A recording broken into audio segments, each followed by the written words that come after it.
প্রধানমন্ত্রী জননেত্রী শেখ হাসিনার ৪৪তম স্বদেশ প্রত্যাবর্তন দিবস উপলক্ষে বঙ্গবন্ধু সৈনিক লীগ সবুজবাগ থানা কর্তৃক আয়োজিত আলোচনা সভা ও মিলাদ মাহফিল অনুষ্ঠিত হয়েছে।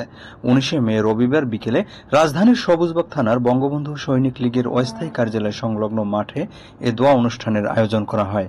এতে প্রধান অতিথি হিসেবে উপস্থিত ছিলেন বঙ্গবন্ধু সৈনিক লীগের সাধারণ সম্পাদক তামজিদ বিন রহমান তুর্য। জাতির পিতাকে হত্যা করা হয়েছে, জননেত্রী শেখ হাসিনাকে দেশে আসার সুযোগ দেয়া হয়নি। একদিন, 2 দিন, 1 মাস, 2 মাস না, দীর্ঘ 6টি বছর তিনি নির্বাসিত জীবনযাপন করেছেন।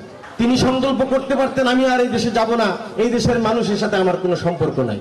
অথচ তিনি সেখানে থেকেও এই দেশের চিন্তা করতেন, এই দেশের জনগণের চিন্তা করতেন। প্রধান বক্তা হিসেবে উপস্থিত ছিলেন ঢাকা দক্ষিণ সিটি কর্পোরেশনের ৫ নং ward councillor lion Chittaranjan Das. মাথা উঁচু করে আমরা কিন্তু বলতে পারি যে না, আমরা বাঙালি, আমাদের বাংলাদেশ আমার দেশ এবং আমাদের প্রধানমন্ত্রীর নাম মাননীয় শেখ হাসিনা। দেশের শান্তি এবং স্বস্তির লক্ষ্যে, দেশ উন্নয়নের লক্ষ্যে বুকের তাজা রক্ত রুধি ঢেলে দেওয়ার জন্য প্রস্তুত থাকবো।